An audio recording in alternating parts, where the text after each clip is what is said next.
Hey guys, my name is micah.josey. I'm a realtor here in Austin, Texas, and today we're talking about 5 upfront costs that you need to be prepared for if you're buying a house. So let's get started.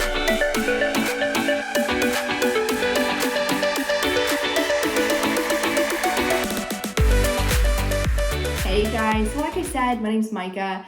I hope you're having the happiest of New Year's. If you're watching this in January, if you're watching it later on, I hope you're still having a great year. But I'm recording this in January, and I am really, I don't know. I love a new year. It's like new year, new me. Except I'm gonna be the same me that I was last year. But I just love like getting back on a schedule that the new year brings. December is so fun, but it's all the fun like parties and events and family things, which are so fun, but it's also you kind of throw your normal schedule out the window and are just running ragged all month.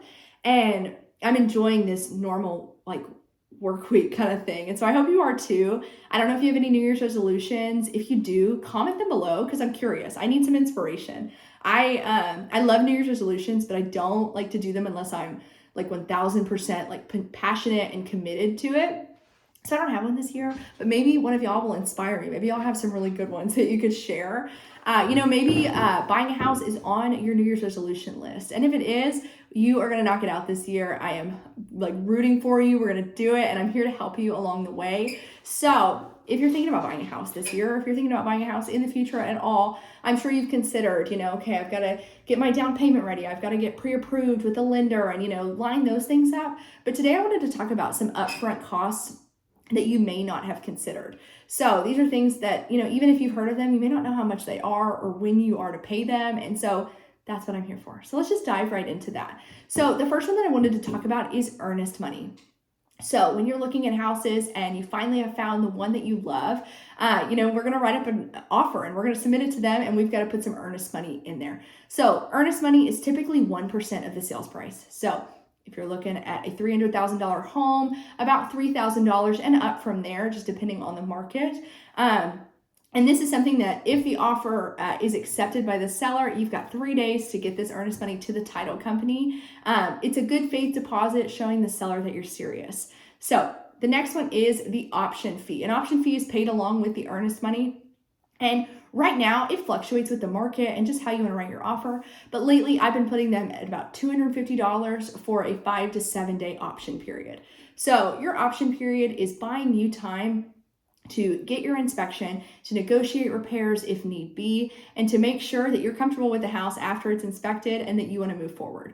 So what you're paying for with that $250 is time. You are giving yourself time so that if the inspection comes back, and there's stuff that you're like, that's not worth it to us. We don't really want to buy a new roof this year or something. If the house really needs it, that you can walk away and get your earnest money back, and you're protecting yourself. So that's why we write the offers that way. And the option fee is just another thing that you're going to have to pay up front. So like I said, we're going to have the house inspected. Highly recommend it. You should just get an inspection. You just should do it. That's, you just need to do it just in case. I always recommend it even for new construction. But inspections typically start at about $400 and they go up from there, just depending on the square footage.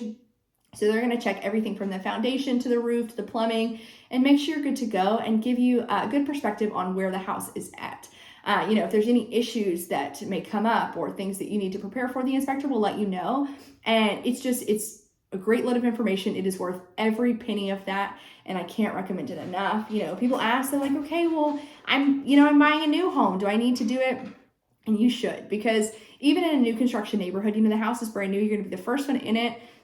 So it doesn't have the wear and tear, but they're building 20, 30 houses at a time in these new neighborhoods. And you don't want something to get lost in the cracks and forgotten about. So your inspector is there to make sure that everything is good to go and just like it should be, so that if there are any issues, you can have them repaired. Like I said, these typically start at $400 and go up from there. And to tack on to the home inspection, you're also going to want to do a termite inspection. This is typically like a $100 to $200 add-on to your normal inspection, just to make sure you're good on the termite end of things. You never want that, and you don't want to not check. So you always want to do it, and that's just another thing that you will need to pay up front. And then the last thing that I wanted to talk about is the appraisal. So your lender will order an appraiser to go out on behalf of the loan company to identify the fair market value of the property. This is typically between $400 to $700, depending on the house, depending on the appraiser, but it has to be done. It's required. And so it's just something that you're going to pay up front pretty early on when you go under contract. In that first week probably is typically when lenders order it.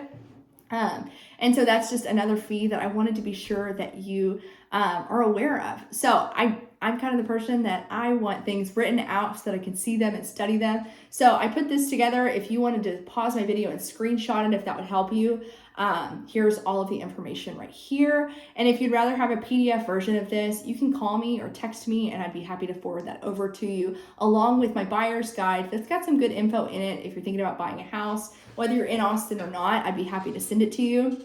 But yeah, I hope y'all enjoyed this video. I hope it was a help to you. And if you have any other questions, always feel free to reach out to me. You can text me or call me.